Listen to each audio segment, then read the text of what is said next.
Nile Jabal is a monumental area that lies 12 kilometers northeast of Elminia. Its history goes back to the Old Kingdom period, but there are constructions that belong to the Greek-Roman period as well, the most important of which is a temple of Neron. Elminia Governorate is one of the richest cities of Egypt in the field of monuments. It's characterized by joining between ancient Egyptian and Greek and Roman and Coptic and Islamic monuments. The mountainous area, 10 kilometers northeast of Elminia, comprises a monastery where Egyptian monks lived secluded from the modern crowded world.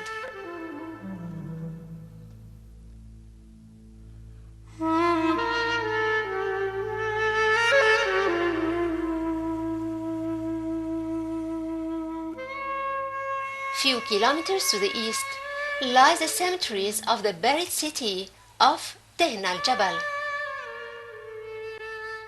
The prominent cemetery is called Fraser Tombs. It's a mountainous hill composed of rock-cut tombs that belong to the Old Kingdom. They were cut during the reign of King Weserkaf, who ruled from 2494 till 2487 BC and was the first king of the 5th dynasty. Together with Tehna the city, they compose the burial places of the famous city of Tehna Jabal or Tehna of the mountain. Tehna lies 5 kilometers east to Elminia city. Its ancient name was Tenis, and its history goes back to the Old Kingdom. Amongst its important monuments are 3 temples that were built during the Greek-Roman period, as well as tombs that belong to the Old Kingdom and reused during the Greek-Roman period, in addition to Coptic tombs dating to the 5th and 6th centuries.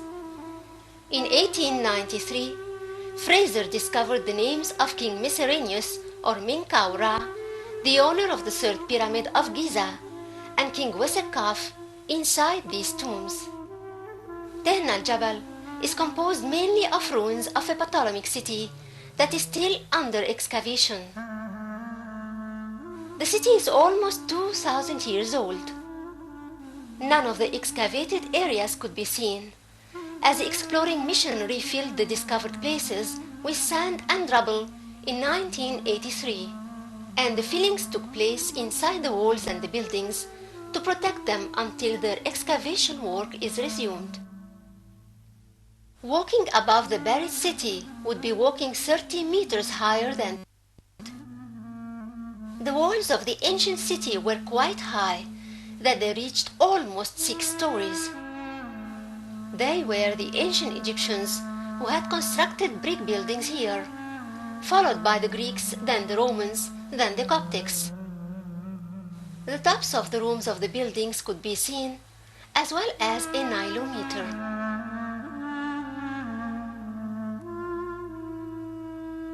The ruined city comprises 3 temples that belong to the Greek-Roman period, the most important of which is a temple that lies in the northern part of the city. It's a temple of the Roman Emperor Neron. Beside it is a temple constructed previously to the Roman era. It's a temple of King Thutmose III from the New Kingdom. This king was famous of his campaigns and travels in and out of Egypt. He had ruled from 1458 till 1427 BC. Neron temple is reached through steps that lead to an open court. The base of the temple is composed of limestone. The mud bricks were built above it, turning the temple into 3-story building. Cartouches bearing royal names were carved at the front. This temple was consecrated to God Sobek, the crocodile.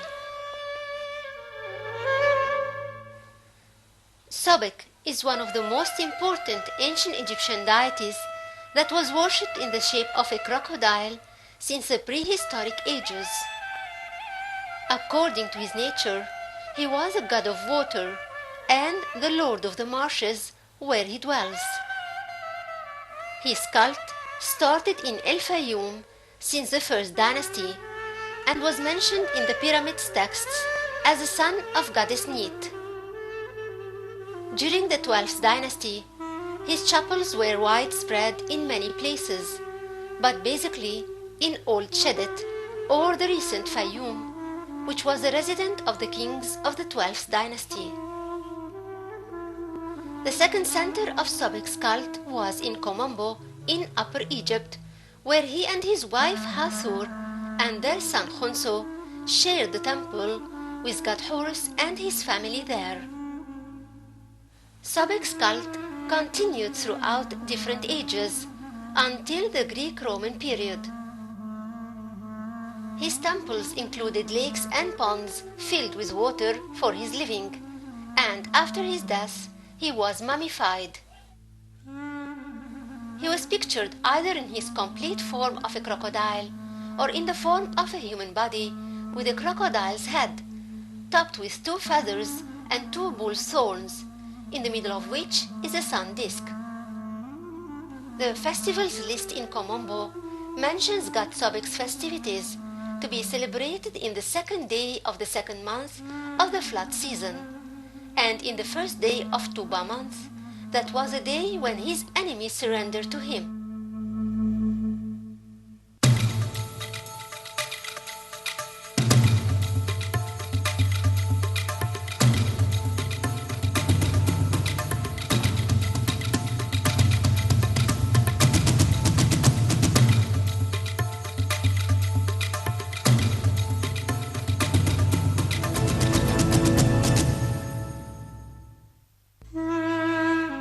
Neron was a Roman emperor who ruled Egypt from 54 to 68 AD. Although he was known for his instability and extremism, yet he was interested in literature and art. His major constructional building in Egypt was in Tehna, in El-Minya Governorate. His temple was consecrated to god Sobek the crocodile. Offerings were presented to Sobek inside the sanctuary, where they were placed above the altar. God Hami, the Nile god, kneels down by the entrance, holding a tray bearing symbols of the cities of Egypt. In front of him are 2 cartouches of Emperor Neron.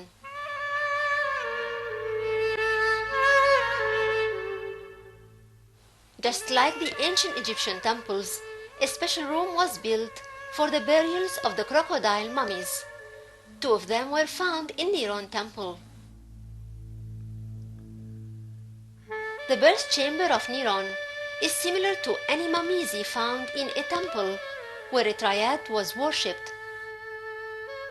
Since Sobek is here, then the rest of his family are here too. They are his wife goddess Hathor and their son Horus. Sobek here takes the form of god Khnum. Other gods are there too, like god Anubis, the god of the cemetery. The mamizi of Neron's temple is a way by which he tried to legitimize his ruling to the country, which was passed to him after he married the daughter of Emperor Claudius. Being born as a son of a god, he would have the right to rule. It was offered to him by the gods and goddesses of Egypt.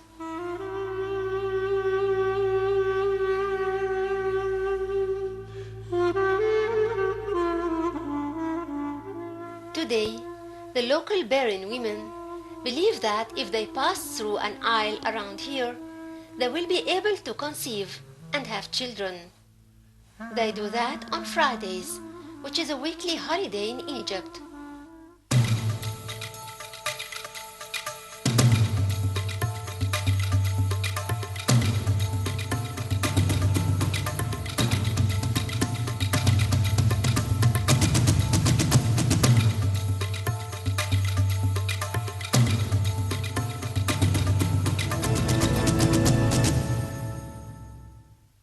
So, hello and welcome to Egypt. Where are you from?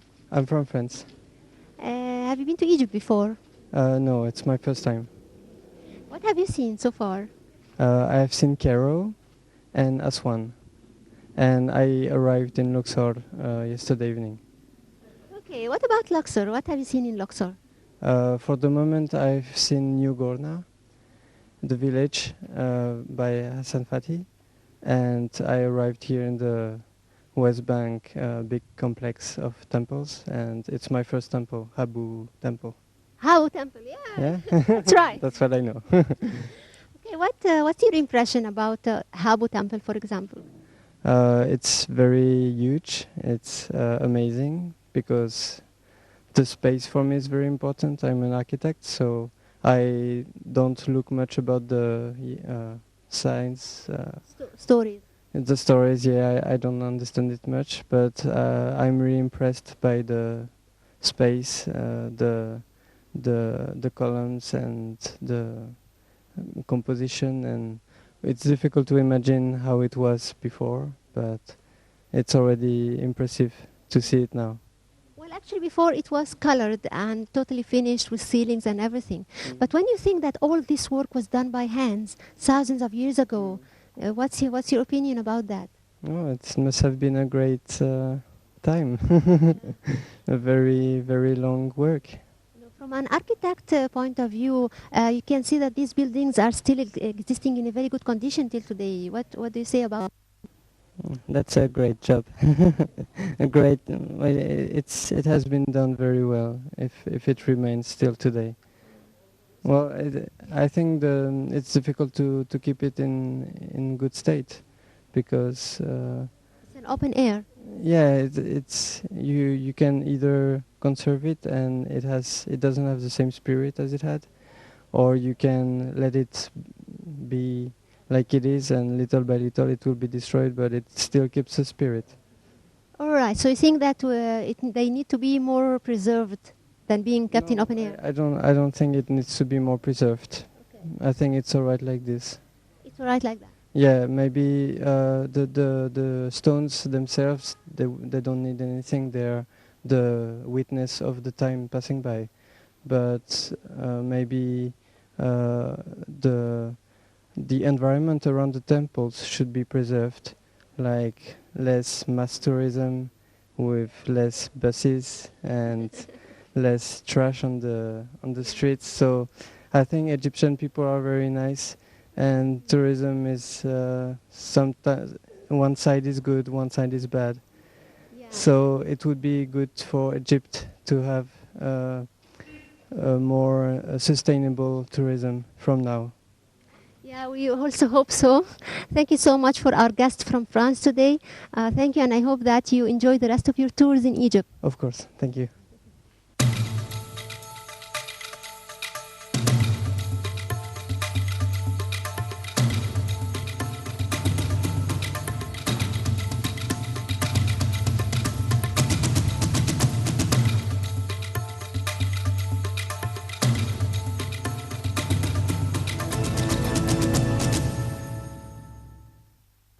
This is one of the most ancient ruins of Tehn al-Jabal, 12 kilometers northeast of El-Minya. Behind me is a temple of King Ramesses III, who owns a great temple in Luxor called Habu Temple. But here in Tehna, he has also another great temple, and the whole area is still under restoration. Few kilometers east to El-Minya city lies the monumental area of Tehna, which comprises a number of Old Kingdom rock tombs that were reused during the Greek-Roman period. The area comprises also some tombs from the 20th dynasty and the Sawian period. A lot of monuments are still buried under the ruins of the ancient city. Above the ground are chapels and temples, including King Ramesses III temple. Although the pharaohs of the New Kingdom lived in Thebes or the modern Luxor, yet their constructional plans spread to reach all the major cities around the country. Ramesses III owned a complete settlement in the west bank of Luxor called Habu city. There, he had constructed a memorial temple consecrated to god Ammon. His temple there is unique, with its out-of-the-stereotype pylons design, as its front walls are two giant fortress-formed gates. In Tehna, Ramesses III temple is unique as well as Habu. It's totally cut out in the rocks. The columns are topped with the known Hathoric heads, which holds Hathor's face and the cow's ears. In the open court of the temple, there is a shaft in its middle, which could be consecrated to the burial of the animal selected by the priests to be sanctified. Behind the open court is the sanctuary, where the altar is found. This temple was well known during the Middle Kingdom, as it's built over the ruins of a temple that belonged to that period. Writings about that buried temple underneath Ramesses III temple were found in Bani Hassan, which was the burial area of the 16th nome to which Tehna al-Jabal belonged. In the small temple beside it, many sacrificial elements and offerings were found. Excavations have been done in 1983 by a Japanese geological expedition. Beyond doubt, this monumentally rich ground needs a lot of work concerning excavations and restorations, for it's composed of several layers of civilization buried on top of each other and belonging to the ancient Egyptian history, starting from the beginning of Zero Dynasty till the late period.